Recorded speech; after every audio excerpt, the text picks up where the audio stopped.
So next topic வந்து Aditya L1. அதாவது சேட்டலைட்ஸ்லாம் பார்த்தோம்ல. ஸோ இப்போது சன்னை எக்ஸ்ப்ளோர் பண்ணுற சேட்டலைட்ஸ் படிக்க போகிறோம். The satellites to study the sun. என்னென்ன சேட்டலைட்ஸ்? ஆதித்யா L1 இதெல்லாம் பார்க்க போகிறோம்.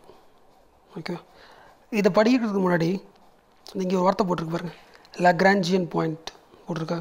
இந்த பாயிண்ட் கூட கிளாஸ் சொல்லியிருக்கேன், பட் இருந்தாலும் அந்த வீடியோ ரிவிஷன் பண்ணிங்களே, அதில் வராது, அதனால் மறுபடியும் சொல்கிறேன். ரொம்ப சிம்பிள் கான்செப்ட் தான். எக்ஸாம்பிள், இது சன் வச்சுக்கோங்க. This is sun. ஓகே, இது எர்த்தோட ஆர்பிட் வச்சுக்கலாம். ஓகே, எர்த்தோட ஆர்பிட் வச்சுக்கலாம். ஓகே, ஏர்த்தும் போட்டுக்கலாம். இது எர்த் வச்சுக்கலாம். ஓகே, எர்த் வந்து இந்த சன்னை சுற்றி வர்றதுக்கு இந்த ஆர்பிட்டுக்கு எவ்வளோ டேஸ் ஆகும்? 365 டேஸ் ஆகும். கன்ஃபார்மில்? ஓகே ஓகே இப்போது ஒரு சேட்டலைட்டை இந்த ஆர்பிட்டா, இதுக்கு வெளியே ஒரு ஆர்பிட்டை போடுறேன். இந்த ஆர்பிட்டில் ஒரு சேட்டலைட் இருக்குது. இந்த சேட்டலைட் சுற்றி வர்றதுக்கு டைம் எவ்வளோ நேரம் ஆகும்? கண்டிப்பாக அதிகமாகும். எதோட அதிகமாகும்? 365 டேஸை விட கண்டிப்பாக அதிகமாகும். ஏன்னா 365 டேஸ்க்குள்ளே சுற்றி வர ஆர்பிட் எங்கே இருக்குது? இங்கே இருக்குது. ஓகே, அப்போது ஏதோ ஒரு பிளான் பண்ணால் இந்த ஆர்பிட்டை இன்னும் கொஞ்சம் ஃபாஸ்ட்டாக சுற்ற வைக்கலாம்.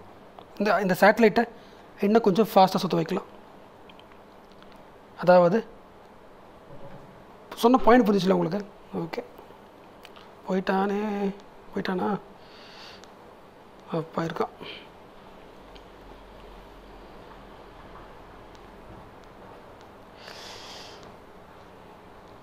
போகிற மாதிரி தெரியல.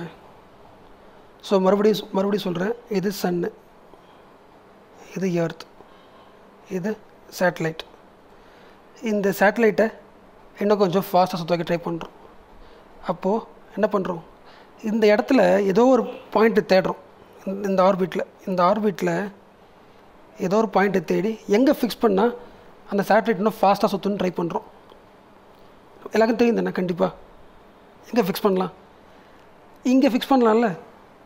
ஏன்? இந்த இடத்துல என்ன இருக்குது? சன்னுக்கு நேராகவும் இருக்குது, எர்த்துக்கு நேராகவும் இருக்குது. அப்போது ரெண்டு பேரும் சேர்ந்து இந்த சேட்டலைட் இழுப்பாங்க, டுவோர்ட்ஸ் புல் பண்ணுவாங்க. அப்போது உள்ளே வர மாதிரி இருக்கும்ல. அப்போ இழுத்தாங்கன்னா இந்த ஆர்பிட் என்ன ஆகும்? இவன் கொஞ்சம் கிட்ட வர மாதிரி இருக்கலாம் அப்படின்னு சொல்லலாம். ஃபாஸ்ட்டாக சுற்ற வாய்ப்பு இருக்குல்ல. கரெக்டாக? எஸ், இந்த பாயிண்ட் தான் லக்ராஞ்ச் பாயிண்ட். புரிஞ்சா? இது ஏன் ஃபாஸ்ட்டாக சுற்ற தெரியுதுல்ல? ஐயோ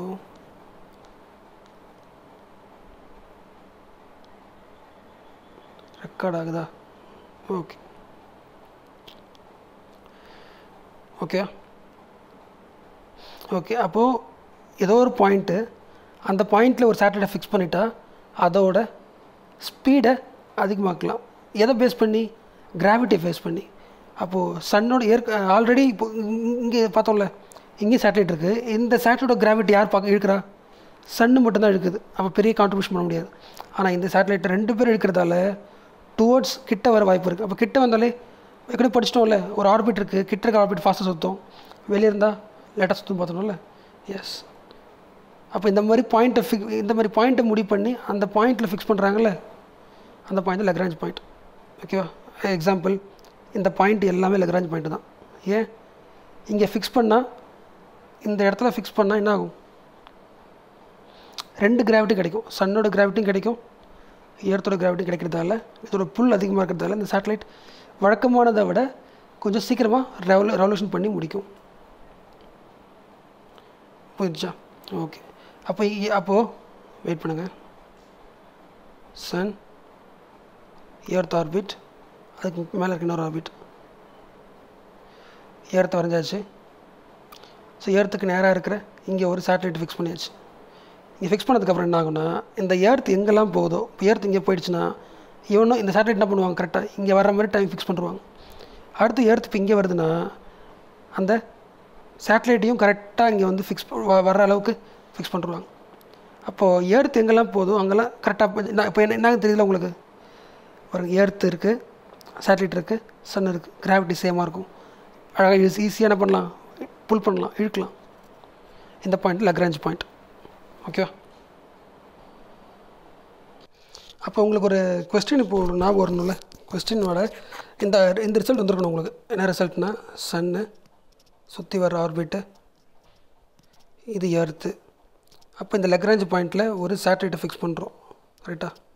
அப்போது எர்த் எங்கெல்லாம் மூவ் ஆகுதோ அதே இடத்துக்கு இது வந்துடுதுன்னா இதோட ஸ்பீடு எப்படின்னு அர்த்தம், this satellite speed is equal to earth சொல்லலாமா? கரெக்டாக? ஏன்னா இந்த ஆர்பிட்டில் சுற்றி வர்றதுக்கு 365 days ஆகும். இது அவுட்ரு ஆர்பிட். இது அவுட்ரு ஆர்பிட்டில் லேட்டாக ஆகணும். ஆனால் என்ன பண்ணுறான் இவன், கரெக்டாக ஏர்த்துக்கூடயே ஒவ்வொரு இடத்துக்கும் அது ஏர்த்து எங்கே போதும் கரெக்டாக அங்கே வந்து ஃபிக்ஸ் ஆகிடுறான். சுற்றி கரெக்டாக வந்துடுறான். அப்படி என்ன அர்த்தம், அவனோட வழக்கமான ஆர்பிட் டேஸை விட ஏர்த்தோட ஆர்பிட்டுக்கு 365 daysக்கு மேட்ச் ஆகிடுறான்ல. கரெக்டாக? அந்த மேட்ச் பண்ணதுக்கு ஹெல்ப் பண்ண பாயிண்ட் என்ன பாயிண்ட், லக்ராஞ்ச் பாயிண்ட். இந்த பாயிண்ட் புரியுதா? So the point where the satellites take exact time அப்படி சொல்லலாம்ல, வாட் தி எர்த் டேக்ஸ். சன்னை சுற்றி வரதுக்கு எர்த் எவ்வளோ டைம் எடுத்துக்குதோ அந்த சேம் எக்ஸாக்ட் டைமை அந்த சேட்டலைட்டும் எடுத்துக்கும், தள்ளி இருந்தாலும். அது ஹெல்ப் பண்ணுற பாயிண்ட் லக்ராஞ்ச் பாயிண்ட் சொல்லலாமா? இப்போ இதவே நம்ம உல்ட்டாவாக சொல்லலாம்ல. எக்ஸாம்பிள், சன்னு இது எர்த் ஆர்பிட் வச்சுக்கலாம். எர்த் ஆர்பிட் சன்னு. இப்போது எர்த்துக்கு முன்னாடி ஒரு ஆர்பிட் இருக்கும்ல, வழக்கமாக இந்த ஆர்பிட்டில் இப்போ ஒரு சேட்டலைட் ஃபிக்ஸ் பண்ணுறாங்க, இங்கே ஃபிக்ஸ் பண்ணுறாங்க. அப்போ ஏர்த்தை விட இந்த சேட்டலைட் என்னாகும், ஃபாஸ்ட்டாக சுற்றி வந்துடும். ஏன்னா முன்னாடியே இருக்குது, சன்னு கிட்டே இருக்குது. புரிச்சா? அப்போ இந்த சேட்டலைட்டை இங்கே வைக்காமல்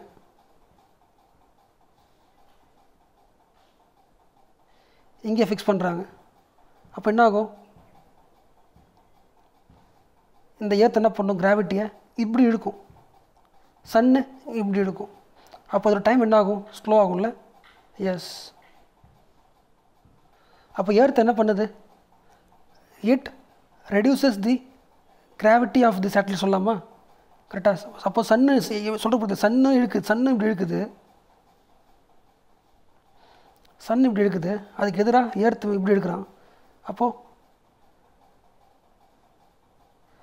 வழக்கமான டைமை விட இவன் எடுத்துக்கிற டைம் லேட் ஆகும்ல. புரிஞ்சிச்சுல்ல? மறுபடியும் சொல்கிறேன். ஆர்பிட்டு, சன்னு, இது ஏர்த்து. இங்கே ஏர்த்து இல்லைன்னு வச்சுக்கலாம், ஜஸ்ட் இங்கே ஒரு சேட்டலைட் இருக்குது. இந்த ஆர்பிட்டை விட இந்த ஆர்பிட் சீர் சுற்றி வந்துடும். கரெக்டாக? ஓகே. இப்போ நான் லேட்டாக சுற்றி வர ஆசைப்படுறேன். இந்த சேட்டலைட்டு சீக்கிரம் சுற்றி வராமல் ஸ்லோ சுற்றி வர ட்ரை பண்ணுறேன். அப்போ அதுக்கும் நான் என்ன பண்ணிக்கிறேன், ஏர்த்தை யூஸ் பண்ணிக்கிறேன். ஏர்த் எங்கே இருக்கோ அந்த இடத்துல இந்த சேட்டலைட்டை இங்கே ஃபிக்ஸ் பண்ணுறேன். இப்போ என்ன ஆகும், ஏர்த் என்ன பண்ணணும், பிடிச்சி இழுக்கும், பின்னாடி வான்னு இழுக்கும். அப்போ இந்த சேட்டலைட்டோட டைம் என்ன ஆகுது, சுற்றி வர டைம் இன்னும் எக்ஸ்டெண்ட் ஆகுதா, ஏர்த்துக்கு ஈக்குவலாக இழுக்குமா? எஸ். அப்போது யூஸ்வலாக இந்த சேட்டலைட் எவ்வளோ டைம் எடுத்துக்குமோ அதை விட now it takes more time because of earth என்ன பண்ணுது, பிடிச்சி ஆப்போசிட் டைரக்ஷன் இருக்குது. அப்போ இங்கே ஒரு சேட்டலைட் ஃபிக்ஸ் பண்ணுறாங்க, இங்கே ஒன்று ஃபிக்ஸ் பண்ணுறாங்க. கரெக்டாக? இது ஃபாஸ்ட்டாக சுற்றி வந்துடும், ஆனால் இது வழக்கமானதை விட ஸ்லோவாக சுற்றி வரும். காரணம் ஏர்த்தோட அவுட் சைட் புல்லிங். கரெக்டாக? ஸோ கன்க்ளூஷன் புரிஞ்சிச்சா? அப்போது நம்மளோட எய்மே சன்னை சுற்றி வர்றது தான். அவுட்டர் ஆர்பிட்டாக இருந்தாலும் சரி, இன்னர் ஆர்பிட்டாக இருந்தாலும் சரி. கரெக்டாக? ஏர்த் எங்கே இருக்கோ அதுக்கேற்ற இடத்துல ஒரு சேட்டலைட்டை ஃபிக்ஸ் பண்ணி என்ன பண்ணலாம், நீ சீக்கிரமாக போகிற சேட்டலைட்டாக இருந்தாலும் லேட்டாக சுற்றுற சேட்டலைட்டாக இருந்தாலும் ஏர்த்தோட லெவலுக்கு சுற்ற வைக்க முடியும். கரெக்டாக? மறுபடியும் சொல்கிறேன். சன்னு இது ஒரு ஆர்பிட், இது ஒரு ஆர்பிட், இது எர்த். ஓகே, எர்த்தோட ஆர்பிட்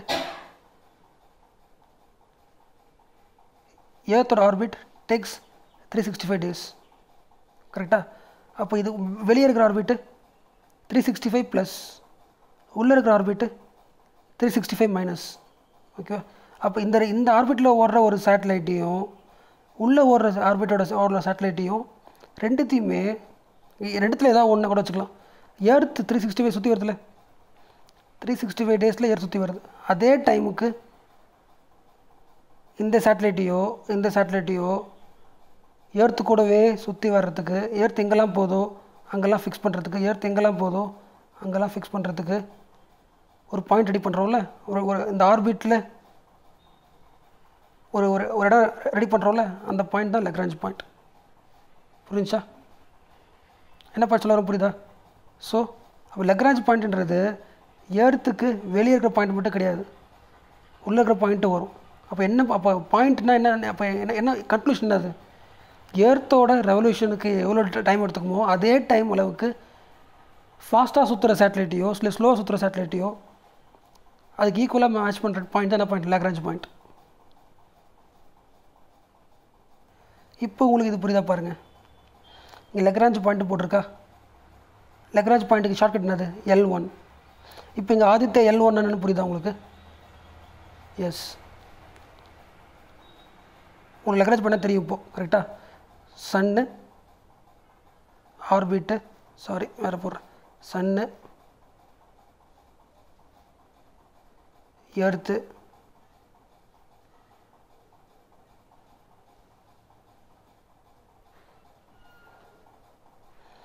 இங்கேயும் சேட்டலைட் வச்சுக்கலாம். அப்போ இந்த பாயிண்ட் என்ன பாயிண்ட்டு? இது எர்த்து, இது சன்னு. அப்போ சன்னுக்கும் எர்த் நடுவில் இருக்கிற இந்த பாயிண்ட் இருக்குல்ல, இது L1, இது L2, அது லக்ராஞ்ச் பாயிண்ட். அதான் அது L1 கொடுத்துருந்தாங்க. ஓகேவா?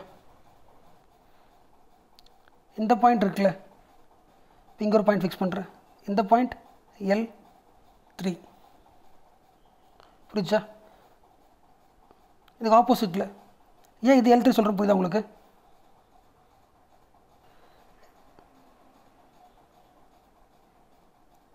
எர்த் ஆர்பிட் எங்கே இருக்குது?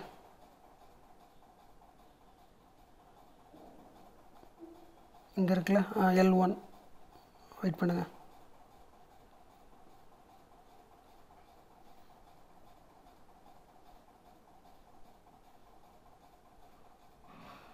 ரொம்ப கேவலமாக வருது. ஓகே, இதில் எது எர்த்து? இதானே எர்த் படித்தோம். Okay,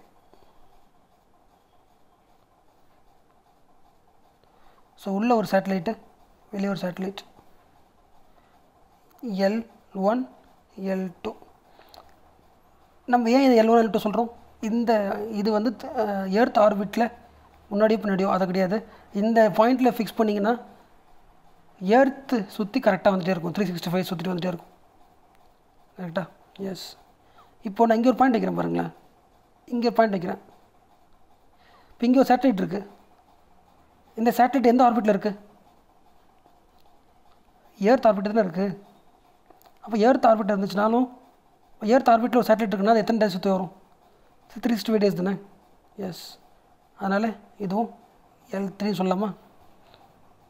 S. அப்போ எர்த்து எவ்வளோ டேஸ் சுற்றி வருதோ அதே ஸ்பீடில் அதே டைமில் ஃபிக்ஸ் பண்ணி சுற்றி வர்றதுக்கான ஒரு பாயிண்ட் தான் லக்ராஞ்ச் பாயிண்ட். இப்போ நம்ம படித்தது தான் இந்த இங்கே போட்டிருக்கோம் பாருங்கள். எர்த் இருக்கா? வெயிட் இருக்கு, இது எர்த். கரெக்டாக? அப்போ அதுக்கு முன்னாடி இருக்கிற பாயிண்ட்டு L1, அதுக்கு அவையில் இருக்கிற இன்னொரு பாயிண்ட்டு L2, எர்த்லேயே சுற்றி வர்ற இன்னொரு பாயிண்ட் என்னது? L3. இந்த 3 பாயிண்ட்டுமே என்னது? இட் டேக்ஸ் எர்த் எவ்வளோ நேரம் எடுத்துக்குமோ அதே டைமில் சுற்றி ரெவல்யூஷன் பண்ணி வந்துடும், சேம் டைம்.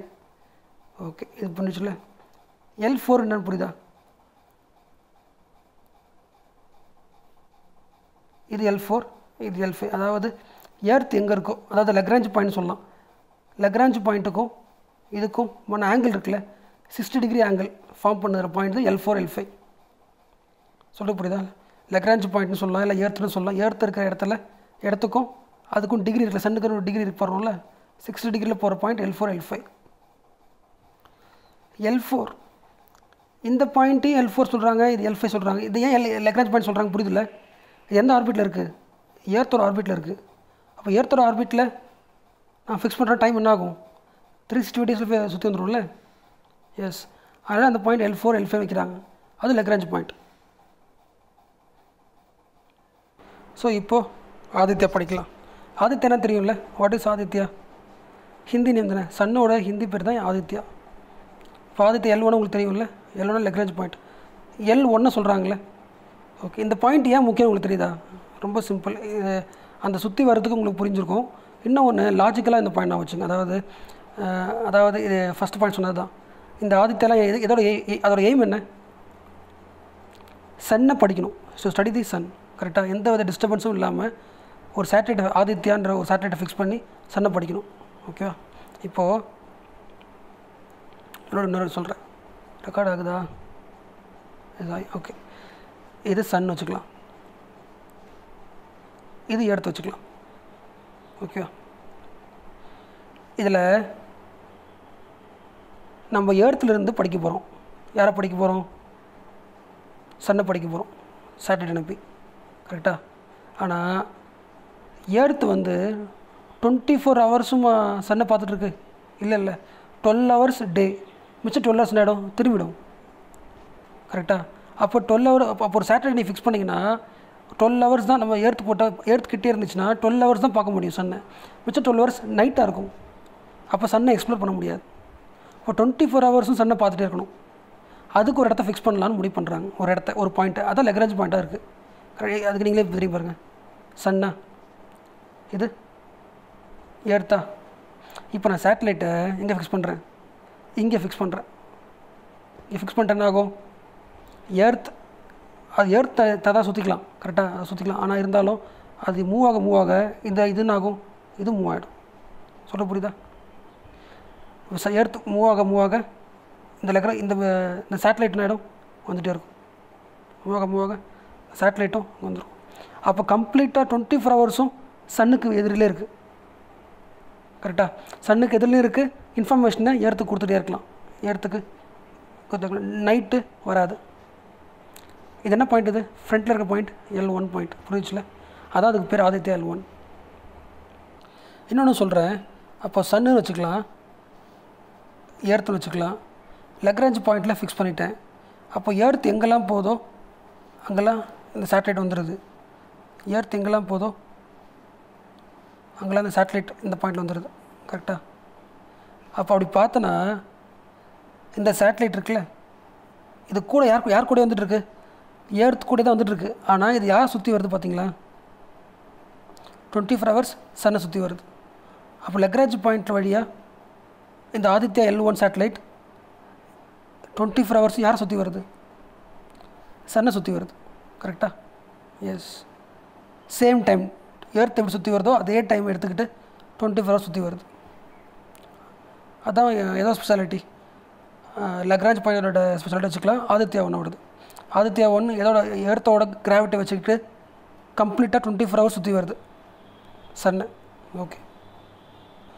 அதே மாதிரி இந்த பாயிண்ட் நான் வச்சுங்க. இந்த ஆதித்யா L1 சேட்டலைட் இருக்குல்ல, இது நம்ம 2016 நான் படிச்சுட்ருக்கேன். அப்போலேருந்தே லான்ச் பண்ண சொல்லிட்டு இருக்காங்க. இன்னும் லான்ச் பண்ணல. ஸோ 2020, 2021 லான்ச் பண்ணிடுவாங்கன்னு நினைக்கிறேன். ஸோ அதனால் இந்த வருஷம் எக்ஸாம் அது உங்களுக்கு இம்பார்ட்டன்ட்னு நினைக்கிறேன். ஓகே. இதை படிக்கிறதுக்கு முன்னாடி இன்னொரு பாயிண்ட் சொல்கிறேன். இது யாரெல்லாம் யோசிச்சுன்னு சொல்லுங்கள். இந்த L1 பாயிண்ட் இருக்குல்ல, இது ஏர்த்துக்கு மட்டும்தான் அடங்குமா? வேறு எதுவும் யூஸ் பண்ண முடியாதா? Example earth. சும்மா ஓகே, இப்படி சிம்பிளாக போடுறேன். Earth, Moon. கரெக்டாக? இங்கே ஃபிக்ஸ் பண்ணலாம்ல. ஸோ மூனோட ஆர்பிட் இது. மூணே சுற்றி வரும் ஏர்த்தை. கரெக்டாக? அப்போ இங்கே ஒரு லக்ராஞ்ச் பாயிண்ட்டை ஃபிக்ஸ் பண்ணுறேன் நான். அப்போ இங்கே ஒரு சேட்டலைட் இருக்குது. இந்த சேட்டலைட் மூணை விட இது ஃபாஸ்ட்டாக சுற்றி வரும். ஆனால் மூணுக்கு நேராக L1 பாயிண்டில் ஃபிக்ஸ் பண்ணதால் மூணுக்கு ஈக்குவலாக சுற்றி வரும். இந்த பாயிண்ட் லக்ராஞ்ச் பாயிண்ட்டு, இங்கே 3க்கு நேராக ஃபிக்ஸ் பண்ணதால் இது அவேவாக இருந்தாலும் 3 எப்படி சுற்றி வருதோ அது கூடவே 3 இங்கே வந்துச்சுன்னா சேட்டலைட் ஆகிடும், இங்கே வந்துடும், இவனும் இங்கே வந்துடும். அப்போ இது L1 L2 சொல்லலாமா? எஸ். அப்போ லெக்ராஞ்ச் பாயிண்ட்டை எதுக்கு வேணால் அப்ளை பண்ணிக்கலாம். கரெக்டாக? அப்போ என்ன சொல்லலாம், 2 லார்ஜ் பாடி இருக்குது. கரெக்டாக? சன்னு எர்த்தாக இருக்கலாம், இல்லை எர்த்து 3ஆக இருக்கலாம். 2 லார்ஜ் பாடிக்கு நடுவில் ஒரு பாயிண்ட் வைக்கிறோம். கரெக்டாக? அந்த பாயிண்ட் என்ன பண்ணுது, அந்த சேட்டலைட்டோட ரெவல்யூஷன் வந்து எக்ஸாக்ட் பாயிண்ட் ஆஃப் ஒரு ஆப்ஜெக்டை, அந்த ஆப்ஜெக்டோட எக்ஸாக்ட் ரெவல்யூஷன் டைம் எடுத்துக்கிற சேட்டலைட்டை ஃபிக்ஸ் பண்ணுறோம்ல, லெக்ராஞ்ச் பாயிண்ட். அப்ளிகேஷன் புரியுதில்ல? இன்னும் ஒரு ஏர்த்தை சொல்கிறேன் என்னோடய சாட்டிஸ்ஃபேக்ஷனு. எக்ஸாம்பிள் சன்னு எர்த்து. கரெக்டாக? இந்த பாயிண்ட் நமக்கு தேவை. இந்த பாயிண்ட் என்ன பாயிண்ட்? L1 தானே. L1 எதுக்கு தேவை? இந்த L1 தான் யார்? ஆதித்யா. ஆதித்யா இங்கே இருக்கான்னு வச்சுக்கோங்களேன், இங்கே இருக்கிறது வேஸ்ட் தானே. ஏன்? சன்னு இங்கே இருக்குது, அவன் வெளியே இருந்துக்கிட்டு பார்த்தா ஏர்த்தே மறைச்சிக்கும். அப்போது இந்த ப்ராஜெக்ட்டுக்கு, சன்னை எக்ஸ்ப்ளோர் பண்ணுற ப்ராஜெக்ட்டுக்கு எது பத்தாது, எது தேவைப்படாது? L2 பாயிண்ட் தேவைப்படாது. என்ன பாயிண்ட் தேவைப்படும்? L1 பாயிண்ட் தான் தேவைப்படும். கரெக்டாக? ஏன்னா ஏர்த்து போக எங்கே போனாலும் முன்னாடியே இருக்கும், ரிசர்ச் பண்ணி அனுப்பலாம். அப்போ L2 பாயிண்ட் எதுக்கு தேவைப்படும்? என்ன சொல்கிற புரிஞ்சுதா? Sun earth orbit L1 L2 இங்கே இருந்தால் தான் சன்னுக்கு பக்கத்தில் இருக்குது, ஈஸியாக எக்ஸ்ப்ளோர் பண்ணிக்கலாம். அதனால் L1ல் ஆதித்யா ஃபிக்ஸ் பண்ணுறாங்க. L2ல் ஃபிக்ஸ் பண்ணுறது வேஸ்ட் தானே. அப்புறம் எதுக்கு L2 முக்கியம்? நிறைய எக்ஸாம்பிள் சொல்லலாம் இதுக்கு. எக்ஸாம்பிள் இப்போது ஏர்த் வச்சுக்கலாம், இது ஏர்த் வச்சுக்கலாம், இது 3 வச்சுக்கலாம். Earth okay. இப்போ வேணாம், இப்படி வச்சா அவங்களுக்கு புரியாது. இது 3 வச்சுக்கலாம். 3 இது ஏர்த் வச்சுக்கலாம். ஓகே, சுற்றி வருதா? இப்போ உள்ளே ஃபிக்ஸ் பண்ணாதான், உள்ளே ஒன்று போட்டால் அது என்ன பாயிண்ட்? அது L1 போடுறது வேஸ்ட் தானே. நம்மளோட எய்ம் என்னது? 3 இங்கே எக்ஸ்ப்ளோர், 3ஓட இந்த பின்னாடி பக்கம் அவன் படிக்கிறது இல்லைல்ல. கரெக்டாக? 3 எர்த். Okay, 3 earth. ஸோ இந்த L1ல் ஃபிக்ஸ் பண்ணுறது வேஸ்ட். ஏன்? இந்த இடத்த மட்டும்தான் பார்க்க முடியும். கரெக்டாக? நம்ம 3ஓட பின்னாடி பகுதி பார்க்கவே இல்லை. அப்புறம் நமக்கு என்ன தேவைன்னா, என்ன பண்ணுறாங்கன்னா, நம்ம சைனா பண்ணுறாங்க. சைனா வந்து சங்கி மிஷின் நினைக்கிறேன், அது இதிலே வந்துடும். சைனா என்ன பண்ணுது, ஏர்த்துலேருந்து ஒரு லேண்டரை 3க்கு இறக்கிடுச்சு, இங்கே இறக்கிடுச்சு. ஓகே, எந்த பக்கம்? அதாவது என்ன சொல்கிறேன்னு ஒன்று சொல்கிறேன். ஏர்த்து 3 பெருசாக போட்டு சொல்கிறேன். ஓகே, சைனாவோட எய்ம் வந்து ரெக்கார்ட் ஆகுதா? சைனாவோட எய்ம் வந்து 3உடைய இந்த பின்னாடி பகுதி இருக்குல்ல, இங்கே இதுக்கு எக்ஸ்ப்ளோர் பண்ணணும். அதுக்கு அவன் என்ன பண்ணுறான், ஒரு லேண்டரை அனுப்பிட்டான். இங்கேருந்து இப்போ லேண்டர் போய் இங்கே இறங்கிடுச்சு. அந்த லேண்டர் இங்கே இருக்குது, லேண்டர் இங்கே இருக்குது. ஓகேவா? அப்போ பின்பகுதி இருக்குது. அப்போ அங்கேருந்து ஏர்த்தை கம்யூனிகேட் பண்ணுறது கஷ்டம். கரெக்டாக? அப்போ என்ன பண்ணுறாங்கன்னா, இதுக்கு ஈக்குவலாக பின்னாடி இருக்கிற இந்த L2 பாயிண்டில் ஒரு சேட்டலைட்டை ஃபிக்ஸ் பண்ணிட்டாங்க. கரெக்டாக? அப்போ 3 எங்கெல்லாம் போதோ இந்த L2 பாயிண்ட்டுக்குள்ள சேட்டலைட்டும் முன்னாடியே வந்துடும். இந்த லேண்டர் என்ன பண்ணும், கம்யூனிகேட் இதுக்கிட்ட பண்ணிடும். இந்த சேட்டலைட் என்ன பண்ணும், ஏர்த்தில் கம்யூனிகேட் பண்ணுறோம். புரிஞ்சா? இவன் இந்த லேண்டருக்கார பின்னாடி இருக்கிறதால டேரெக்டாக யார்கிட்ட கம்யூனிகேட் பண்ண முடியாது, ஏர்த்து கூட கான்டாக்ட் வச்சுக்க முடியாது. ஸோ அவன் அங்கே போய் சேர்கிறதுக்கு முன்னாடியே L2, இது L2 பாயிண்ட் தானே. L1 என்ன வரும், 2 பாடிக்கு நடுவில் வந்தால் தானே L1. இது வெளியே அவுட்டரில் இருக்குது. அப்போ L2, அப்போ L2ன்னு ஒரு சேட்டலைட் ஃபிக்ஸ் பண்ணி இந்த லேண்ட் என்ன பண்ணுவான், அவனோட விஷயத்தை இங்கே கொடுத்துருவான். இந்த L2 கரெக்டாக இந்த ஏர்த்துக்கு 3க்கு எல்லாம் நேராக ஈக்குவலாக இருக்கிறதால இந்த 3 தாண்டி வெளியே இங்கேயோ போக முடியாது. கரெக்டாக? இந்த 3 எங்கெல்லாம் சுற்றுதோ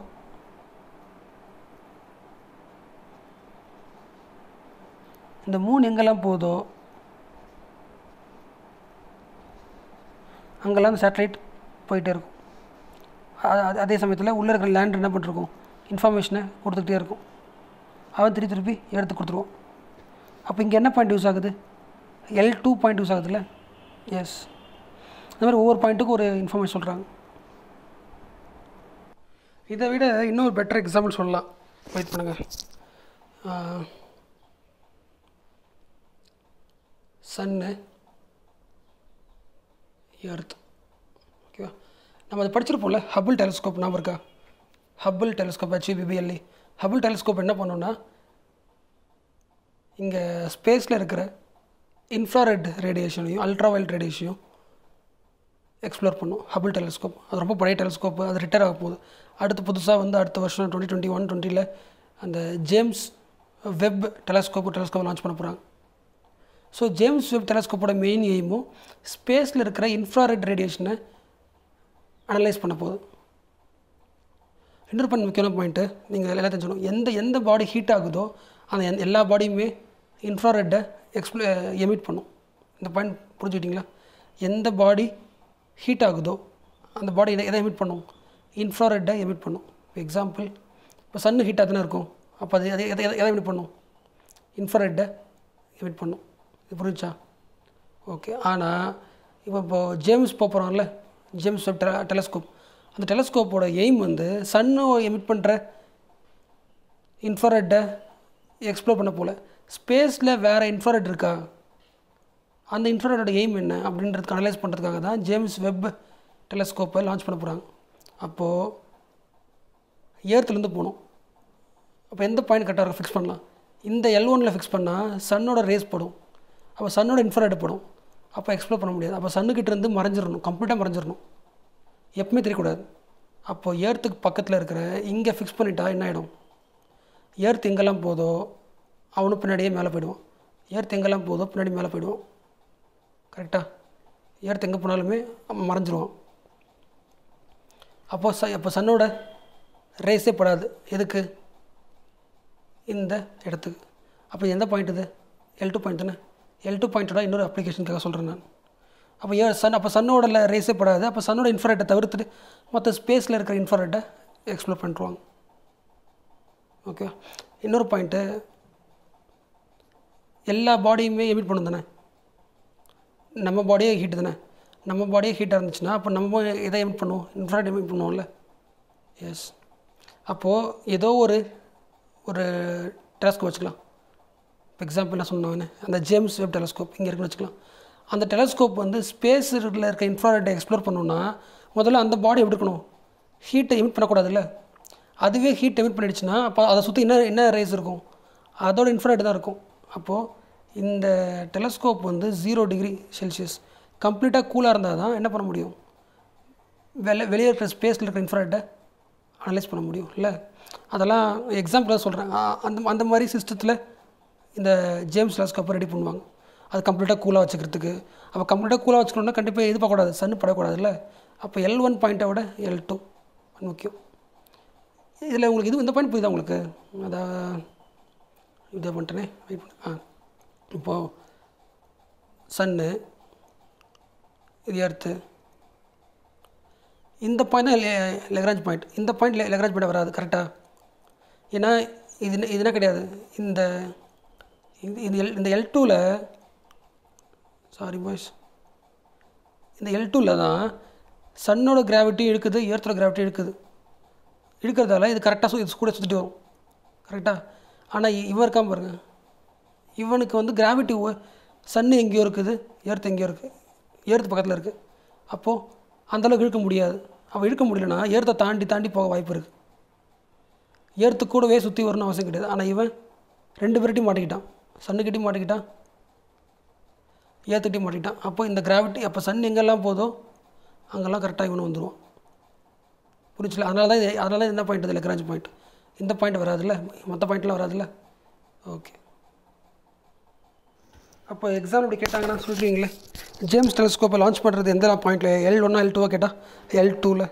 அதேமாதிரி சைனாவும் எதை யூஸ் பண்ணுது, L2 பாயிண்ட் யூஸ் பண்ணுதில்ல. So James is using L2 இது ஒரு பாயிண்ட்டு. அடுத்து இந்த ஆதித்யா என்ன யூஸ் பண்ண போகுது? L1 யூஸ் பண்ணுது. ஏன்னா சன்னு தேவைப்படுது, சன்னை எக்ஸ்ப்ளோர் பண்ண போகிறோம். ஓகே. சைனாவோட சங்கி மிஷன் இந்த 3 எக்ஸ்ப்ளோர் பண்ணுறது, அது எது யூஸ் பண்ணுது? L2 யூஸ் பண்ணுது. ஓகே. அப்போ இப்படி கேட்கலாம்ல, யூஸ்வலாக ஆதித்யா சேட்டலைட் வந்து ஏர்த்தை விட சீக்கிரமாக சுற்றி வந்துடும். ஏன்னா ஏர்த்துக்கு முன்னாடி இருக்கிற ஆர்பிட்டில் இருக்குது. ஆனால் அது L1 பாயிண்டில் ஃபிக்ஸ் பண்ணதால் ஏர்த்துக்கு முன்னாடி இருக்கிற ஆர்பிட்டில் இருந்தும் ஏர்த்து எவ்வளோ நேரம் சுற்றி வருதோ அதே டைமில் சுற்றி வரும் அப்படின்னு சொல்லாமா? அதானே L1 பாயிண்ட்டு. கரெக்டாக வாட் இஸ் L1? ஏர்த்துக்கு முன்னாடி உள்ளே இருக்கிற ஒரு ஆர்பிட். அப்போது சன்னை ஃபாஸ்ட்டாக சுற்றி வரும், ஏர்த்தை விட சீக்கிரமாக சுற்றி வரும், ரெவல்யூஷன் பண்ணி வந்துடும். அப்போ அதோட ஸ்பீடை ரெடியூஸ் பண்ணுது, ஆதித்யாவை லேட் பண்ணி கரெக்டாக ஆக்குது, ஏர்த்து கூட சின்க்ரைஸ் பண்ணிக்குது. இந்த பாயிண்ட் L1 பாயிண்ட். புரிஞ்சா? So Aditya generally it takes faster lesser time to revolves around the sun. ஆனால் L1 பாயிண்டில் ஃபிக்ஸ் பண்ணதால் ஏர்த் அதுக்கு பின்னாடியே இருக்கிறதால என்ன பண்ணுது? It takes more time because of earth outward gravity. இன்னும் ஒரே ஒரு எக்ஸ்ட்ரா ஒரு பாயிண்ட் சொல்லிவிட்டு அந்த ஒரு பாயிண்ட் சொல்லிட்டு நான் கிளாஸ்க்கு போயிடலாம். இப்படி ஆரம்பிக்கலாம். சன்னு, எர்த்,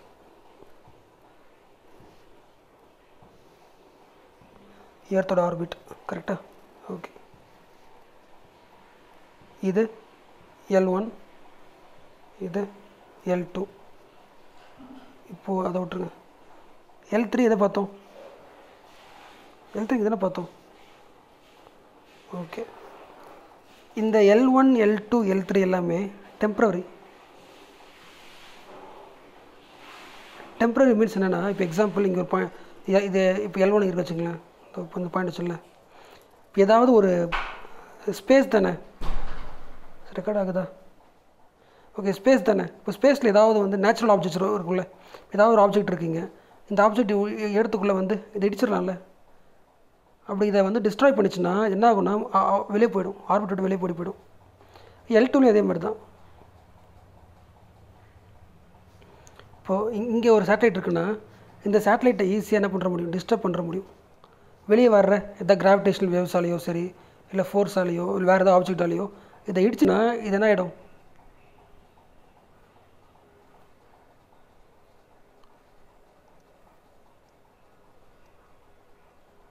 இது டிஸ்டர்ப் பண்ணிட்டாங்கன்னா இது என்ன ஆகிடும்? இது மூவ் ஆகி வேறு இடத்துக்கு போய்டும், வேறு இடத்துக்கு ஓடி போய்டும். கரெக்டாக? அப்போது பர்மனெண்ட்டாக இருக்க வாய்ப்பு கிடையாது. எக்ஸ்டர்னல் டிஸ்டர்பன்ஸ் இதை அஃபெக்ட் பண்ணிவிடும். அப்போ அதுக்கு என்ன பண்ணுறாங்கன்னா இன்னொரு முக்கிய 2 பாயிண்ட்டை யூஸ் பண்ணிக்கிறாங்க. இது வந்து சன்னா, இது எர்த்தா? ஓகே. L4னு ஒரு பாயிண்ட் ஃபஸ்ட்டு படித்தோம்ல, L4, L5.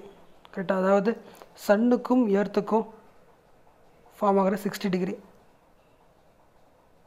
இந்த பாயிண்ட் இருக்குல்ல, இந்த பாயிண்ட் L4, L5. புரிஞ்சா? சன்னுக்கும் எர்த்துக்கும் ஒரு 60 டிகிரி ஃபார்ம் பண்ணுற ஒரு பிளேஸ் தான் என்னது? L4, L5. இப்போ என்ன சொல்கிறாங்கன்னா, இங்கே நம்ம சேட்டலைட் நம்ம ஃபிக்ஸ் பண்ணிட்டோன்னா, இந்த லெக்ராஞ்ச் பாயிண்ட்டை நம்ம சேட்டலைட்டை ஃபிக்ஸ் பண்ணிட்டோன்னா எக்ஸ்டர்னல் டிஸ்டர்பன்ஸ் எது வந்தாலுமே என்ன ஆகுனா அது வெளியே போனாலும் திருப்பி என்ன ஆகிடும்? அதே இடத்துக்கு வந்துடுமா. ஸோ இந்த இடத்துல நம்ம சேட்டலைட்டை ஃபிக்ஸ் பண்ணுறது தான் நம்மளோட எய்மாக இருக்கணும்னு சொல்கிறாங்க. ஏன்னா இது என்ன எக்ஸ்டர்னல் டிஸ்டர்பன்ஸ் பண்ணாலும், எக்ஸாம்பிள் இங்கே சேட்டலைட் இருக்குது, ஓகே. இப்போ வந்து எக்ஸ்ட்ரா நேச்சுரலாக ஒரு ஆப்ஜெக்ட் வந்து இது இடிக்குது. அப்போ இந்த பாயிண்ட் என்ன ஆகலாம்? இந்த பாயிண்ட் வெளியே போயிடலாம், திருப்பி என்ன ஆகலாம்? ரிட்டர்னில் கரெக்டாக அதே இடத்துல வந்து ஃபிக்ஸ் ஆகிடுமா. கரெக்டாக? இந்த படத்துலலாம் பார்ப்போம்ல, திரும்பி ஒரே இடத்துல நிற்கும்ல. எஸ், உள்ளே எப்படி வச்சுக்கலாம்? இல்லைனா கிணறு இருக்குல்ல, கிணறுல ஒரு பொருள் எங்கே போட்டாலும் கரெக்டாக போய்ட்டு அதே இடத்துல வந்துடும். இப்படி களைச்சி விட்டாலும் என்ன ஆகிடும்? கிணறுல தண்ணி அதே இடத்துல நிற்கும்ல. அந்த மாதிரி ஒரு பாயிண்ட், அந்த பாயிண்ட் L4, L5. ஓகேவா? இந்த டாபிக் கூடவே அதாவது இந்த L3 L4 படித்தோம்ல, sir L4 L5 படித்தோம்ல, அதாவது அந்த அந்த பாடிக்கு எர்த்து பாடிக்கு 60 டிகிரி, அதான் ஏதோ ஒரு பாடிக்கு 60 டிகிரி வச்சு பார்த்து கண்டுபிடிச்சோம்ல L4 L5. இதே பாயிண்ட்டுக்கு இன்னொரு ஒரு அப்ளிகேஷன் இருக்குது, அதை சொல்லிடுறேன் வச்சுக்கலாம். இந்த கான்செப்ட் பேர் இல்லை, இந்த ப்ராசஸ் பேர் வந்து ஆஸ்ட்ராய்டு சொல்லுவாங்க, ஃப்ரோசன் ஆஸ்ட்ராய்டு. ஆஸ்ட்ராய்டு எங்கே இருக்கும் தெரியும்ல, சன் இருக்கும், Mercury, Venus, Earth, Mars, Jupiter இருக்குங்களே, இதுக்கு நடுவில் தான் என்ன பெல்ட் இருக்கும், ஆஸ்ட்ராய்டு பெல்ட் இருக்கும், நிறைய ஆஸ்ட்ராய்ட்ஸ் இருக்கும். கரெக்டாக ஆஸ்ட்ராய்டு பெல்ட் தெரியுங்களா, நிறைய ஆஸ்ட்ராய்டு என்ன இருக்கும். ஸோ இது என்னது, ஜூபிட்டர். ஓகே, இது என்னது, சன். ஓகே, ரெக்கார்ட் ஆகுதா முதல்ல? ஓகே, இப்போது ஜூபிட்டர் அது ஜூபிட்டருக்குமே L1 L2 பாயிண்ட் இருக்கும்ல, L1 பாயிண்ட் இது L1 பாயிண்ட்டு, இது L2 பாயிண்ட்டு, அப்புறம் L3 பாயிண்ட்டு இல்லை சொல்லலாம் தானே. அதேமாதிரி L4 பாயிண்ட் எங்கே இருக்கும், அதோட ஆர்பிட்டில். ஜூபிட்டரோட ஆர்பிட் இது தானா, L4 எங்கே இருக்கும், 60 டிகிரி தானே. இதெல்லாம் படித்தோம், 2 ஆப்ஜெக்ட்டுக்கு நடுவில் 60 டிகிரியில் இருக்க பாயிண்ட் தான் என்ன பாயிண்ட்டு படித்தோம்ல, இப்போ தானே படித்தோம் L4 L5னா. ஓகே, அப்போ L4 வைக்கிறேன். L4 சாரி, யா ஒட்டுறானா பற்றியா, என்னடா வேணும் உனக்கு, சரி போ. இது L4, இது L5 சொல்லலாமா? கரெக்டாக எல்லா ஆப்ஜெக்ட்டுக்குமே நம்ம என்ன பண்ண முடியும், லேக்னஸ் பண்ண முடியும். படிச்சுமா? ஓகே, இப்போ என்ன ஆகுதுன்னா, இந்த ஆஸ்ட்ராய்ட்ஸ்லாம் இருக்குல்ல, இதில் இருக்கிற நிறைய ஆஸ்ட்ராய்ட்ஸ் டிஸ்டர்ப் ஆகி என்ன இருக்குன்னா, இதில் வந்து உடஞ்சி வந்து பிரிஞ்சு வந்து இந்த L4 பாயிண்ட் இருக்குல்ல, இங்கே வந்து அக்குமுலேட் ஆகிருக்கான், இங்கே வந்து சேர்ந்துருக்கான், இந்த இடத்துல வந்து சேர்ந்துருக்கான். ஓகே, நம்ம ஏற்கனவே படிச்சிட்டோம்ல, L4 ஆப்ஜெக்டில் L4 பாயிண்ட்டில் நம்ம ஒரு ஆப்ஜெக்ட் L4லையோ L5 பாயிண்ட்டில் ஒரு சேட்டலைட்டை ஃபிக்ஸ் பண்ணிட்டா என்ன ஆகாது, டிஸ்டர்ப் ஆகாதுன்னு பார்த்தோம்ல. அப்போ அந்த மாதிரி இந்த இடத்துல இந்த ஆஸ்ட்ராய்ட்ஸ்லாம் என்ன ஆகிடுச்சு, இங்கே சேர்ந்ததுக்கப்புறம் அந்த இடத்த விட்டு மூவ் ஆக மாட்டேங்குது, அங்கேயே நிற்குது. கரெக்டு தானே, அந்த பாயிண்ட்டில் என்ன ஆகுது, டிஸ்டர்ப் ஆகாத பாயிண்ட் தானே அது. அப்போ இந்த இடத்துக்கு பேர் தான் ஃப்ரோசன் ஆஸ்ட்ராய்டு சொல்கிறாங்க. ஒரு ஆஸ்ட்ராய்ட்ஸ், இங்கே இருக்கிற ஆஸ்ட்ராய்ட்ஸ் என்ன ஆகுது, இங்கே இருக்கிற ஆஸ்ட்ராய்ட்ஸ் இங்கே தெரியாமல் மூவ் ஆகிடுச்சு. L4 L5 பாயிண்ட் என்னதால, இது பர்மனெண்ட் பாயிண்ட்ன்றதால மூவ் ஆகாமல் அங்கேயே நிற்கிறதால இதை ஃப்ரோசன் ஆஸ்ட்ராய்டு சொல்கிறாங்க. இப்போ L4 L5 பாயிண்டோட அப்ளிகேஷன் புரியுதா உங்களுக்கு? இது நேச்சுரலாக நடந்த ஒரு ப்ராசஸ். இது விட நம்ம என்ன தெரிஞ்சுக்கலாம், ஓகே அப்போ இந்த மாதிரி ஒரு 60 டிகிரியில் ஒரு பாயிண்ட் L4 L5 பாயிண்ட்டில் ஒன்று ஃபிக்ஸ் பண்ணிட்டா அது வழக்கமாக எப்பவுமே அங்கேயே இருக்கும், அப்போ அந்த பாயிண்ட் யூஸ் பண்ணிக்கலாம்னு சொல்லுவாங்கள்ல. Okay, frozen asteroid.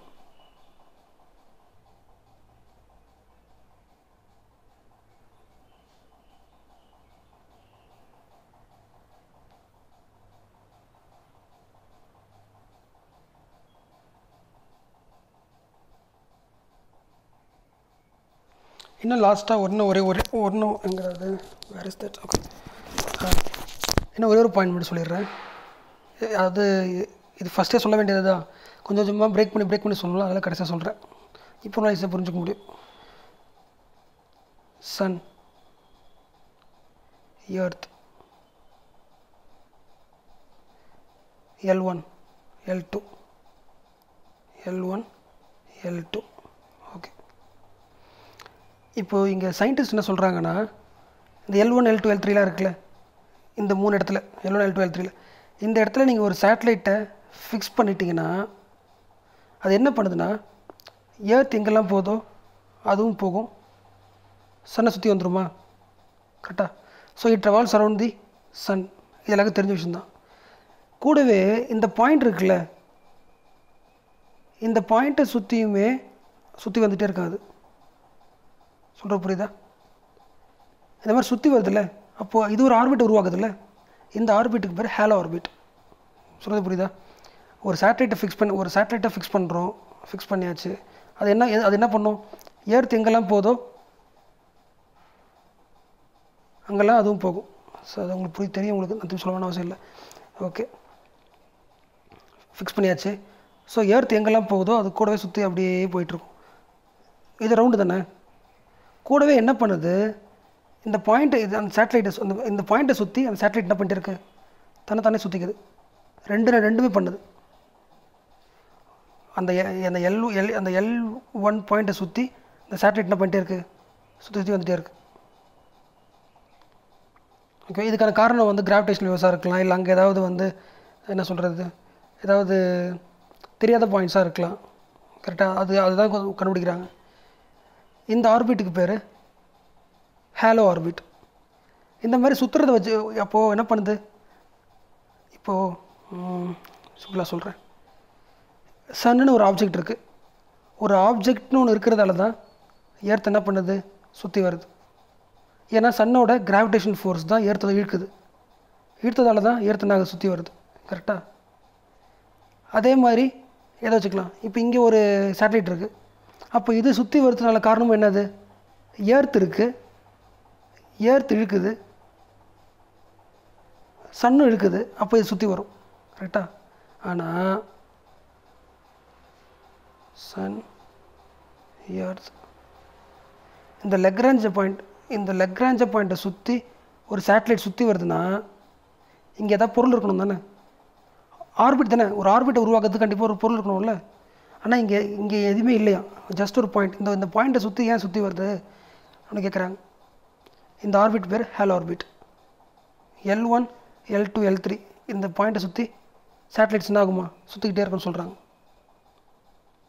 Satellites revolves around that point, Lagrange point, halo orbit.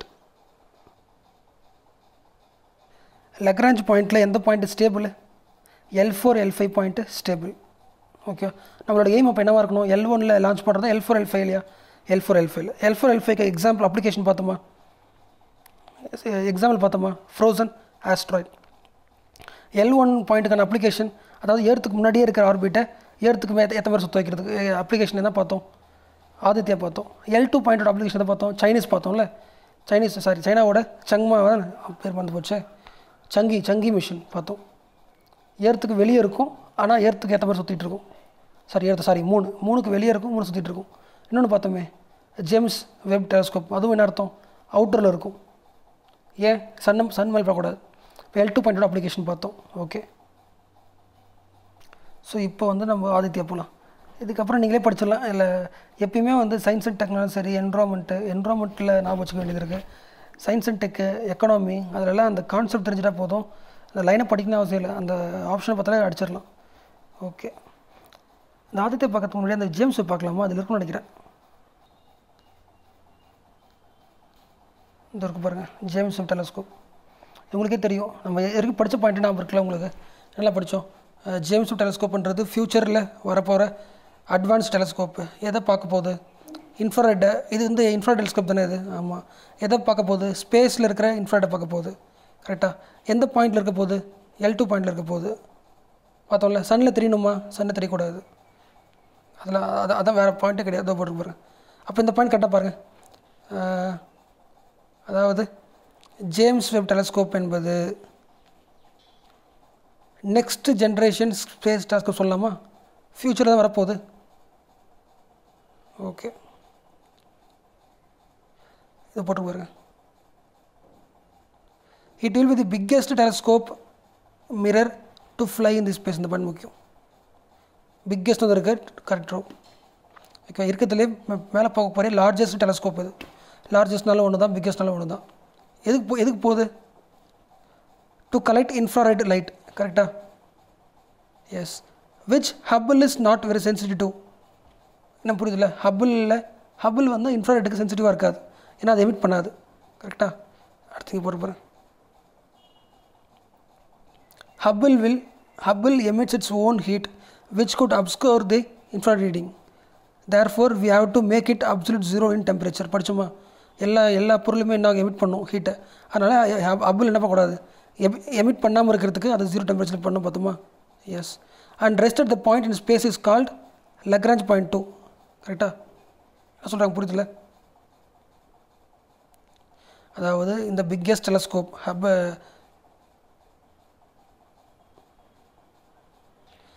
ரெண்டு டெலஸ்கோப் பார்த்தோம். ஒன்று வந்து ஹப்பிள் டெலஸ்கோப், இன்னொன்று James Webb advance generation of telescope. Hubble டெலஸ்கோப்பில் ஹீட் எமிட் ஆகிட்டு இருக்கும், அதனால் இன்ஃப்ராரெட் ரீடிங்கை ஒழுங்காக பண்ண முடியல. கரெக்டாக அதே ஜேம்ஸ் வெப் என்ன பண்ணுறாங்க, அந்த டீமெரிட்டை சரி பண்ணி அதை அப்சல்யூட் ஜீரோவுக்கு கொண்டு வந்துடுறாங்க. And rest at A point எந்த பாயிண்ட் இருக்குது, லக்ராஞ்ச் பாயிண்ட் 2ல் இருக்குது, which is directly behind earth from the sons perspective. கரெக்டாக தானே?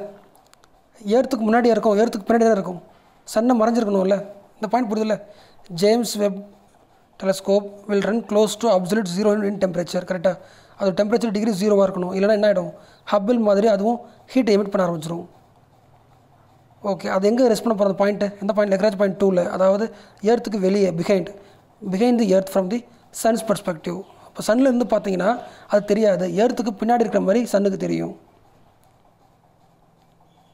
இந்த பாயிண்ட் பாருங்கள், overall it will be 100 times as powerful as NASA's Hubble space telescope. So இதை தெரிஞ்சுக்க வேண்டியது 100 times Lagrange point 2, absolute zero in temperature, biggest telescope in space, collect infrared light.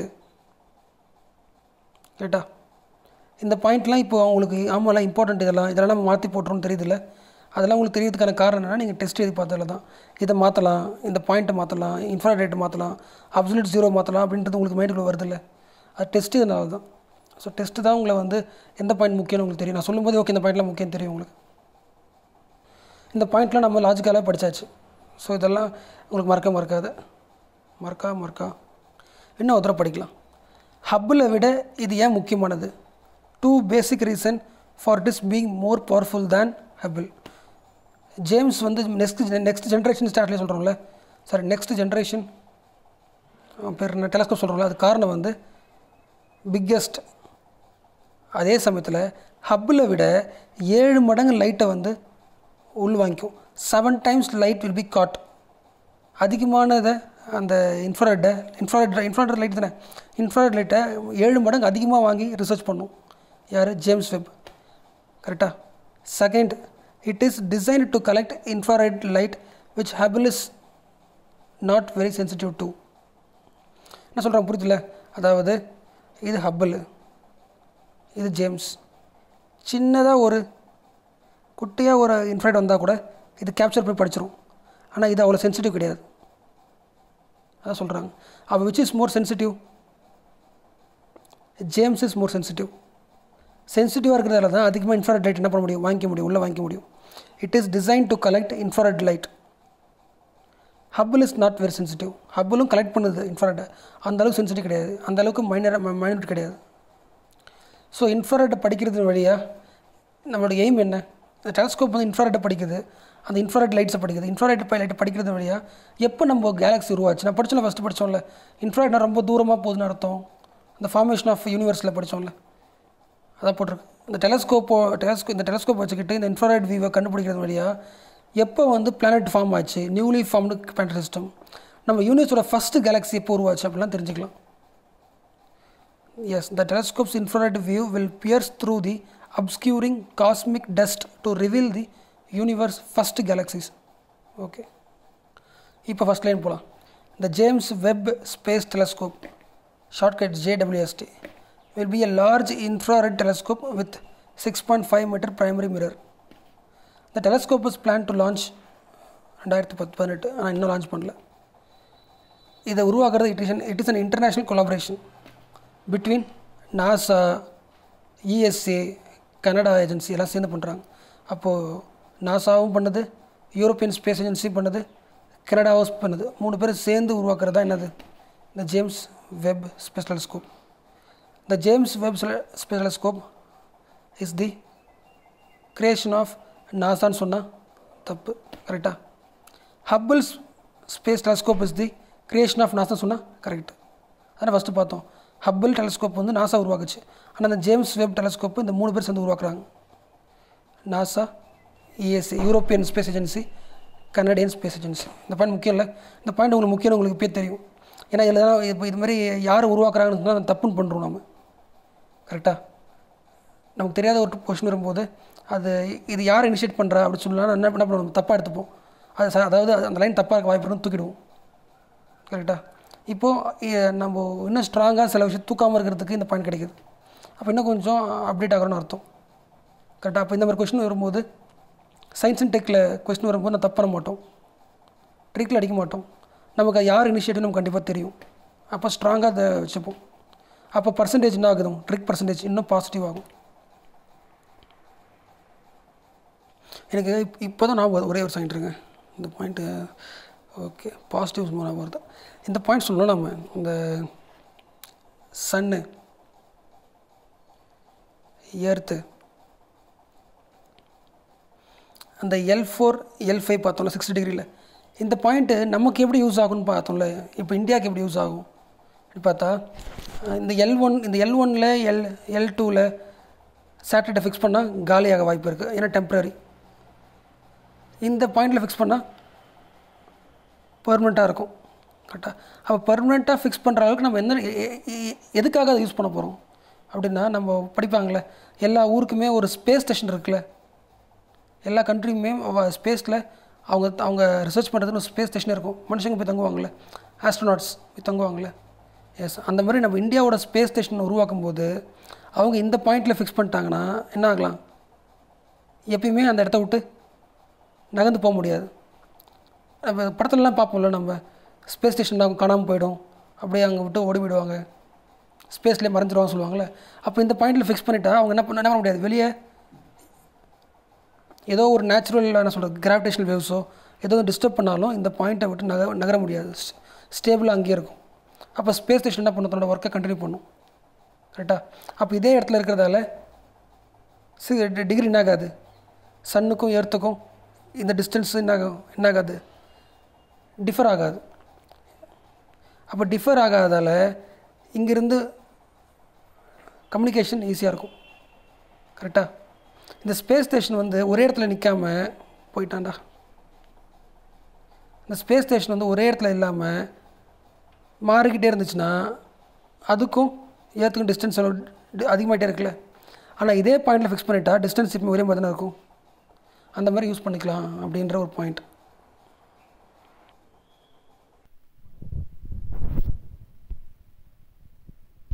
So இப்போ நம்ம டைரெக்டாக ஆதித்யா பார்க்கலாம். Okay, fundamental படித்தாச்சு. ஸோ இதுக்கப்புறம் ஈஸியாக இருக்கும். இந்த போட்டிருக்கு பாருங்கள், இஸ்ரோ தான் பிளான் பண்ணுது. அதை யார் பிளான் பண்ணுறா பார்த்துட்டோம்ல, 3 பேர் சேர்ந்து பண்ணுறாங்க. இதை அந்த சேட்டலைட்டை அந்த டெலஸ்கோப். ஸோ இதை ஆதித்யா மிஷன் டு சன் யார் இஸ்ரோ இஸ் பிளானிங். எதை லான்ச் பண்ணுது, ஆதித்யா L1 சேட்டலைட்டு. இதுக்காக சோலாரை படிக்கிறதுக்கு சன்னை. கரெக்டாக which is an improvement over the Aditya 1 mission. ஏற்கனவே ஆதித்யான்னு ஒன்று பண்ணாங்க, அதோட இம்ப்ரூவ்மெண்ட் தான் Aditya L1. Okay okay that was considered to be launched in 800 kilometre low earth orbit to study the solar corona. Okay okay இந்த பாயிண்ட் முக்கியம். அப்போ எந்த எர்த் ஆர்பிட்டில் இதை போடுறாங்க, லோ எர்த் ஆர்பிட்டில். ஓகே, அடுத்து இந்த சேட்டலைட் பிளேஸ்ட் இன் தி ஹேலோ ஆர்பிட் பார்த்தோமா. எஸ், எந்த பாயிண்டில் லக்ராஞ்ச் 1 பாயிண்ட் பார்த்தோமா. எஸ், அதில் இருக்கிறதுல என்ன அட்வான்டேஜ், L1 பாயிண்டில் இருக்கிறது major advantage. What is the major அட்வான்டேஜ்னு கேட்டால் continuously viewing the sun without occultation, without eclipse. 24 மணி நேரமும் சன்னை பண்ணலாம். A halo orbit is a 3-dimensional orbit near the L1, L2, L3. படித்தோம்ல, இந்த L1, L2, L3லேயும் இந்த 3 பாயிண்ட்லேயுமே என்ன பண்ணும், அந்த சேட்டலைட் சுற்றிக்கிட்டே இருக்கும் பார்த்தோமா. சுற்றுதானே அர்த்தம், 3 டைமென்ஷன் தானே. இந்த 3 பாடி ப்ராப்ளம். ஓகே, இந்த போட்டிருக்கு பாருங்கள். இந்த Lagrange point is just a point in empty space. ஒரு பாயிண்ட் தான் அது, கரெக்டாக. ஆனால் it's peculiar characteristic is that it can be orbited. ஒரு சின்ன பாயிண்ட் மாதிரி தான் இருக்கும், ஆனால் அது அங்கே எதாவது பொசிஷன் ஆகிடும், அது சுற்றியே வந்துட்டுருக்கும். Okay, therefore Aditya 1 mission has now been revised to Aditya L1 mission and will be inserted into halo orbit around the L1, which is 1.5 million kilometer from the sun. சன்னுக்கும் இதுக்கும் பார்த்தா 1.5 கிலோமீட்டர் இருக்குது. ஆனால் எர்த்துக்கும் இந்த சேட்டலைட்டுக்கும் கிட்ட பார்த்தா லோ எர்த் ஆர்பிட் பக்கத்தில் இருக்குதுன்னு பார்த்தோம். இங்கே இருக்குது அது லோ எர்த் ஆர்பிட் 800 கிலோமீட்டருக்கு பக்கத்தில் இருக்குது. எர்த்துக்கும் அந்த சேட்டலைட்டுக்கும் பக்கத்தில் இருக்கும். லோ எர்த் ஆர்பிட்னா எவ்வளோ கிலோமீட்ரு, அதுக்கு மேலே வந்து மீடியம் எர்த் ஆர்பிட்னா அதுக்கு நடுவில் இருக்கிறது. அந்த ஒரு டிஸ்டன்ஸ் 3700 படிச்சுப்பீங்க நினைக்கிறேன். 3000 படிச்சு அதுக்கு மேலே போனால் என்ன அர்த்தம், ஹை எர்த் ஆர்பிட் தானே படித்தோம். ஆமாம், அங்கே வந்து என்ன சேட்டலைட்டு அதெல்லாம் ஃபஸ்ட் ஆர்டர்லேயே போட்டிருக்கு. ரிவிஷன் பண்ணிவிட்டு sun synchronous orbit, stationary orbit என்ன டிஃப்ரென்ஸு இல்லை சேமா, சர்க்குலர் ஆர்பிட், எலிப்டிக்கல் ஆர்பிட் எல்லாம் ரிவிஷன் பண்ணிவிட்டு நான் சொல்லும்போது உடனே உங்களுக்கு இமேஜ் ஞாபகம் வந்துருக்கணும். ஞாபகம் வரலாம், ரிவிஷன் பண்ணிவிட்டு இது பாருங்கள். ஓகே, இந்த ஆதித்யா தான் என்ன ஆகிருக்கு, ஆதித்யா L1 ஆகிருக்கு கரெக்டாக. ஸோ அதோட எய்ம் என்ன, சன்னை படிக்கிறதுக்கு. சன் எங்கே படிக்கணும், understand the physical process of heat the solar corona, accelerating solar wind, coronal mass ejection, இதெல்லாம் படிக்க போகுது கரெக்டாக. அதாவது சோலார்னால் சன்னோட அந்த லேயரில் கொரோனா லேயரை படிக்க போகுது. அங்கேருந்து வர்ற சோலார் விண்டை படிக்க போகுது. மாஸ் எஜெக்ஷனை படிக்க போகுது. அடுத்து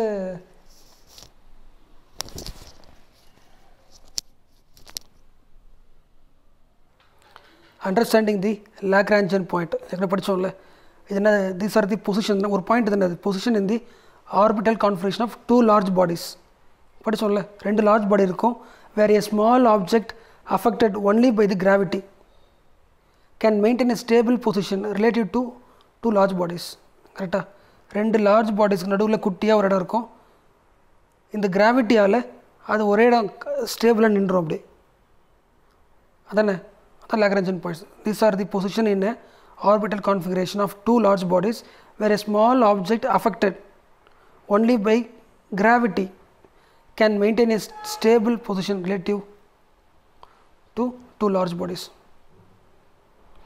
The Lagrange points marks positions where the combined gravitational pull of 2 large masses provide precisely the centripetal force required to orbit with them. ரொம்ப சிம்பிளாக சொல்லணும்னா 2 ஆப்ஜெக்ட்ஸ் அதோட கிராவிட்டியால் நடுவில் இருக்கிற குட்டி ஒரு விஷயத்தை ஸ்டேபிள் பொசிஷனை மாற்றும். அந்த பாயிண்ட் லாக்ராஞ்சியன் பாயிண்ட்ஸ் அதானே. ஓகே, அடுத்த டாபிக் வந்து மிஷன் சக்தி. மிஷன் சக்தின்றது ஆன்டி சேட்டலைட் சொல்லுவாங்க. சேட்டலைட்டை எதிர்த்து லான்ச் பண்ணுற ஒன்று. எக்ஸாம்பிள் இது வந்து எர்த் வச்சுக்கலாம். ஓகேவா, எர்த்தை சுற்றி ஒரு சேட்டலைட் ஓடுது, ஒரு சேட்டலைட் ஓடிட்டுருக்கு. இந்த சேட்டலைட்டை நம்ம வந்து காலி பண்ணணும்னு நினைக்கிறோம், பழசாயிடுச்சு காலி பண்ணணும்னு நினைக்கிறோம் கரெக்டாக. அப்போ இந்த சேட்டலைட்டை எப்படி அழிக்கிறது, எப்படி டிஸ்ட்ராய் பண்ணுறது அப்படின்ற பண்ணுறது தான் மிஷன் சக்தி. அதுக்கு என்ன சொல்கிறாங்கன்னா, ஏற்கனவே இந்த சேட்டலைட் வந்து செம்ம ஃபாஸ்ட்டாக சுற்றிட்டு இருக்கும் கரெக்டாக, ஃபாஸ்ட்டாக சுற்றிட்டே இருக்கும். அப்போ நீ பெருசாக எதுவும் பண்ண வேணாம், ஃபாஸ்ட்டாக சுற்றிட்டு இருக்குல்ல ஒரு பொருள், ஃபாஸ்ட்டாக சுற்றிக்கிட்டே இருக்குது எது சேட்டலைட்டு. அப்போ சிம்பிளாக என்ன பண்ணலாம், அது சுற்றிகிட்டே இருக்கும் நடுவில் ஒரு ஏதாவது பொருள் சென்ட் ஆகும், அது மேலே மோதி அது உடஞ்சிரும்ல. அதான் ப்ராசஸ், இவ்வளோ சிம்பிளான ப்ராசஸ் தான் இது. பேர் தான் மிஷன் சக்தி கரெக்டு தானே. ஒரு சேட்டலைட் ஃபாஸ்ட்டாக சுற்றிட்டே இருக்குன்னா நடுவில் ஒரு பெரிய ஸ்ட்ராங்காக ஏதாவது ஒரு பொருள் வச்சு என்ன ஆகிடும், அதை மோதி என்ன ஆகிடும், டிஸ்ட்ராய் ஆகிடும்ல. எஸ், அதான் அதாவது இந்த ஆன்டி சேட்டலைட் வெப்பனோட பேசிக் ப்ராசஸ் தான். அவ்வளோ, மற்றபடி இந்த இதில் பெருசாக கிடையாது. ஸோ ஆன்டி சேட்டலைட் மிசைல் யாருக்கு பண்ணுறா, DRDO அண்ட் ISRO பண்ணுறாங்க கரெக்டாக. They are what is anti satellite weapon. வெப்பனாக புரியுதில்ல உங்களுக்கு, அதை அழிக்கிறது, எதை, சேட்டலைட் அழிக்கிறது, பழசாயிடுச்சு அழிக்கலாம். ஓகே, இந்த மாதிரி ஸ்பேஸில் போயிட்டு நம்ம சேட்டலைட் நம்ம அழிக்கிறோம்ல, டிஸ்ட்ராய் பண்ணுறோம்ல, அதுக்கு வந்து வேர்ல்டு லெவலில் ரெக்கார்ட் ஆகுதா, வேர்ல்டு லெவல் எந்த கன்வென்ஷனும் கிடையாது, அது அக்ரிமெண்ட்டோ இதை ஃபாலோ பண்ணணும் அப்படிலாம் கிடையாது. ஆனால் ஸ்பேஸ் வெப்பனைசேஷன் ஒரு அக்ரிமெண்ட் இருக்குது. அதாவது நீ வந்து ஸ்பேஸ்லேருந்து ஒரு கண்ட்ரி மேலே நீ ஆயுதத்தை விட்றேன்னா அதுக்கு நிறைய கன்வென்ஷன் இருக்குது, ரூல்ஸ் இருக்குது. வெப்பனைசேஷன் ஆஃப் ஸ்பேஸ் இருக்குது, அது கன்வென்ஷன் இருக்குது, இந்தியாவில் இருக்குது. ஆனால் இந்த சேட்டலைட்டை டிஸ்ட்ராய் பண்ணுறதுக்குன்னு தனியாக கன்வென்ஷன் எதுவுமே கிடையாது. நான் வச்சுங்க, what is anti satellite weapon. They are missile based system to attack moving satellites கரெக்டாக. சேட்டலைட் வருதுன்னா சேட்டலைட் அட்டாக் பண்ணுறதுக்கான ஒரு மிசைல் பேஸ்ட் சிஸ்டம் இது. ஓகே, இதெல்லாம் USSRலாம் கோல்டு வார் டைமில் உருவாக்கிடுச்சு. ஓகே, இந்த இந்தியாவோட ஆன்டி சேட்டலைட் மிசைல் டெஸ்ட்டுக்கு பேர் தான் அது மிஷன் சக்தி. இது நாமளே உருவாக்கின இண்டிஜினியஸ்லி டெவலப்டு. நாமளே உருவாக்குனதுக்கு இங்கிலீஷில் என்னது? Indigenously developed. இந்த லைன் புரியுதா பாருங்கள். the technology that was used was kinetical. புரிச்சுல? அது ஃபாஸ்ட்டாக சுற்றிக்கிட்டே இருக்கும், அதில் நடுவில் ஒரு பொருள் வைக்கிறீங்க, அவ்வளோதானே. அப்போது அதோட ஃபாஸ்ட்டை பொறுத்து தானே ஒரு டிஸ்ட்ராய் ஆகும். அது பார்த்தா கைனட்டிக்கல். கைனட்டிக்னா ஸ்பீடு. Technology was கைனட்டிக்கல். இந்த மாதிரி ஆன்டி சேட்டலைட் மிஷின் வச்சுருக்கிறது கண்ட்ரி வந்து 4 பேர் தான். யூஎஸ்ஏ வச்சுருந்தா அவனோட எதிரி யார்? ரஷ்யா வச்சுருப்பான். ரஷ்யா வச்சுருந்தா அவன் ஃப்ரெண்டு யார்? சைனா வச்சுருப்பான். சைனா வச்சுருந்தா நாம் கண்டிப்பாக புறம்போட்டு நாமளும் உருவாக்கியிருப்போம். India has joined this club of 4 nations having the capability of anti-satellite mission. 4 பேர் வச்சுருக்காங்க. அப்புறம் தெரிஞ்சுக்கலாம், India is capable of space warfare. அப்போ ஸ்பேஸில் சண்டை போகிற அளவுக்கு இந்தியா ரெடி ஆகிட்டு இருக்குன்னு சொல்லலாம் தானே. ஏன்னா ஒரு சேட்டலைட்டை அழிக்கிறதுக்கான ஆன்டி மிசைல் ரெடி பண்ணிடுச்சுன்னா இன்னொருத்தவங்க சேட்டலைட் அடிக்கிறதுக்கான அதுவும் கண்டுபிடிச்சலாம்ல. எஸ், இந்த பாயிண்ட் போட்டுருக்கு பாருங்கள். No international treaty on conventions regarding anti satellite. Anti சேட்டலைட்டை பேஸ் பண்ணி எந்த இன்டர்நேஷ்னல் லெவலில் அக்ரிமெண்ட் எதுவுமே கிடையாது. அப்போ எக்ஸாமில் கொடுத்து இந்த ஆன்டி சேட்டலைட் மிஷன் சக்தி அது வந்து நம்ம இன்டர்நேஷ்னல் லெவலில் ஏதோ கன்வென்ஷனை வயலேட் பண்ணுதா அப்படின்னு கேட்டால் வயலேட் பண்ணாது. ஏன்னா அக்ரிமெண்ட்னு ஒன்று கிடையாது அது மாதிரி. அதே மாதிரி இந்த வார்த்தை பார்த்தீங்களா, இங்கே ஸ்பேஸ் டெப்ரிஸ்னு வார்த்தை இருக்குது பாருங்கள். மீனிங் புரியுதா? அதாவது அந்த இப்போ எக்ஸாம்பிள் ஏறுத்துது, இதை சுற்றி ஒரு சேட்டலைட் வருது, இந்த சேட்டலைட்டு கரெக்டாக அதோடய ஃபாஸ்ட்டை பொறுத்து இங்கே பொருள் வைக்க போகிறோம், மோதி உடைய போகுது. உடஞ்சா அந்த நிறைய தூளாக மாறிடும்ல, தூளாக மாறிடும். அந்த தூள் எல்லாமே மேலே வந்து ஒரு பொல்யூஷன் தான். ஏன்னா அது உடஞ்சாலும் அந்த சேட்டலைட் வருது, அதில் ஒரு மேலே பட்டு உடஞ்சாலும் சரி, முதல் உடஞ்சாலும் அந்த சின்ன குட்டி குட்டி பொருள் இருக்குல்ல, அதோட ஸ்பீடு குறையாது. குட்டி பொருளாக இருந்தாலும் செம்ம ஸ்பீடாக வந்தால் உடம்புக்கு ஆபத்து தானே. அதே மாதிரி தான் சின்ன ஒரு பெயிண்டாக இருந்தால் கூட அது எவ்வளோ அது 24,000 கிலோமீட்டரில் சுற்றுதுன்னா வேறு ஏதாவது மேலே படத்துக்கு வாய்ப்பு இருக்குல்ல, அது ஒரு டேஞ்சரஸ் பொருளாக மாறுதில்ல. அந்த மாதிரி பொருளுக்கு பேர் தான் ஸ்பேஸ் டெப்ரிஸ். ஓகே, இந்த மாதிரி ஸ்பேஸ் டெப்ரிஸ்லாம் இதில் உருவாகாது. There will almost be no space debris சொல்கிறாங்க. ஏன்னா அது உடஞ்சி போனதுக்கப்புறம் ஆட்டோமேட்டிக்காக நம்மளோட அட்மாஸ்ஃபியரில் வந்து எரிஞ்சு போய் தூளாகிடும். ஸோ ஸ்பேஸ்லேயே நிற்காது அதோட ரிமைனிங்ஸ்லாம் அப்படின்னு சொல்கிறாங்க. இதோடது நம்ம ஆன்டி சேட்டலைட் உருவாக்குறதால உடைய போகிற டிஸ்ட்ராய் ஆகிற சேட்டலைட்டு ஸ்பேஸ் டெப்ரிஸ் உருவாக்காது. ஏன்? அட்மாஸ்ஃபியரில் ஃபுல்லாக காலி ஆகிடும். இங்கே போட்டுக்கோங்க, what ever debris that is generated will get burned up and fall back on earth within the weeks.